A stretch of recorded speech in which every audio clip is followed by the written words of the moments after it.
بسم اللہ الرحمن الرحیم رب زدنی علما۔ 40واں بڑا گناہ اور حرام کام، سفارش کرنے کے عوض تحائف قبول کرنا۔ لوگوں میں اثر و رسوخ، بلند رتبہ یا کسی اعلیٰ منصب کا حصول اللہ تعالیٰ کی طرف سے بندے پر بہت بڑا انعام الہی ہے، بشرط یہ کہ انسان اس نعمت الہیہ کا شکر ادا کرے۔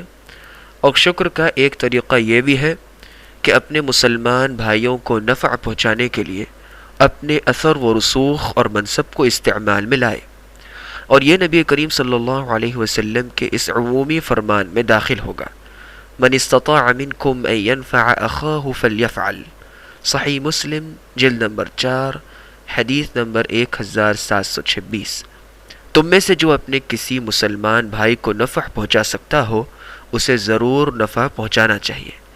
اگر کسی صاحب اثر و رسوخ نے حرام کام کا ارتکاب کیے بغیر یا کسی کے حق پر زیادتی کیے بغیر بالکل خالص نیت کے ساتھ اپنے کسی مسلمان بھائی سے ظلم کو دور کرنے یا اسے اس کا حق واپس دلانے کے لیے اپنے اثر و رسوخ کا استعمال کیا تو انشاءاللہ وہ اللہ کے ہاں اس کا بہت بڑا اجر عظیم پائے گا۔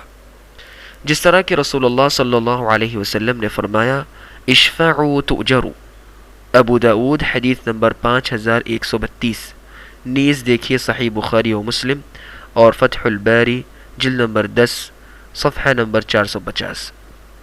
اپنے مسلمان بھائیوں کی سفارش کرو، اللہ کے ہاں اجر پاؤ گے، لیکن سفارش کرنے کے عوض ہدیہ یا معاوضہ قبول کرنا جائز نہیں۔ اور اس کی دلیل درج ذیل حدیث ہے۔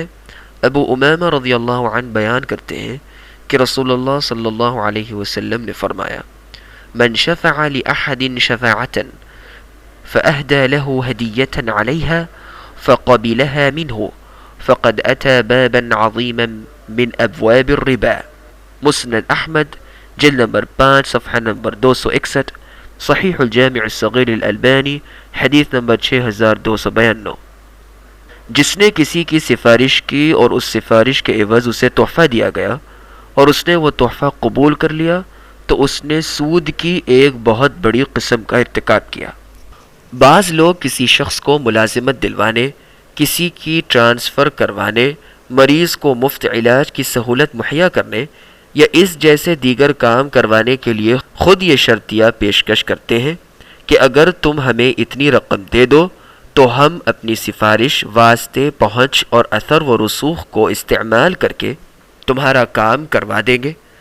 جبکہ ابو امامہ رضی اللہ عنہ کی بیان کردہ گزشتہ حدیث کو سامنے رکھتے ہوئے راجح اور صحیح بات یہ ہے کہ سفارش کرنے پر اس کا معاوضہ وصول کرنا حرام ہے، بلکہ سابقہ شرط لگائے بغیر بھی اگر کسی سے سفارش کا معاوضہ وصول کرے تب بھی اس حدیث کے ظاہری الفاظ سے ناجائز قرار پاتا ہے۔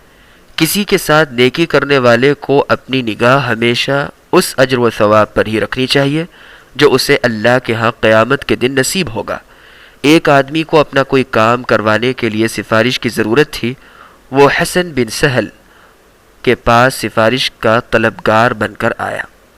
یہ حسن بن سہل بن عبداللہ السرخسی اپنے زمانے کا مشہور قائد، ادیب اور فصاحت و بلاغت، سخاوت اور ذہانت میں بے مثل شخصیت اور عباسی خلیفہ مأمون کا وزیر تھا۔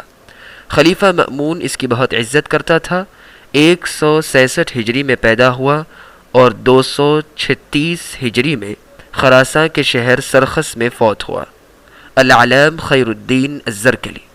بہرحال حسن بن سہل نے سفارش کرنے کے اس کا کام کروا دیا تو وہ آدمی حسن بن سہل کا شکریہ ادا کرنے لگا۔ حسن بن سہل نے کہا، تم کس چیز پر ہمارا شکریہ ادا کر رہے ہو؟ جبکہ ہم یہ سمجھتے ہیں کہ جس طرح مال کی زکوٰۃ ادا کی جاتی ہے اسی طرح جاہ و منصب اور اثر و رسوخ کی بھی زکوٰۃ ہوتی ہے۔ تمہارا کام کر کے در حقیقت میں نے اپنے جاہ و منصب کی زکوٰۃ نکالی ہے۔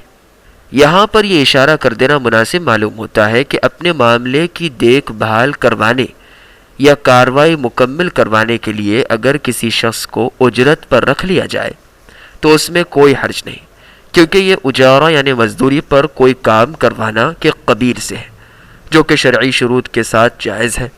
لیکن اگر کوئی اپنے اثر و رسوخ، وساطت اور سفارش کو استعمال ہی تب کرے جب اسے مال دیا جائے، تب ممنوع یعنی منع ہے۔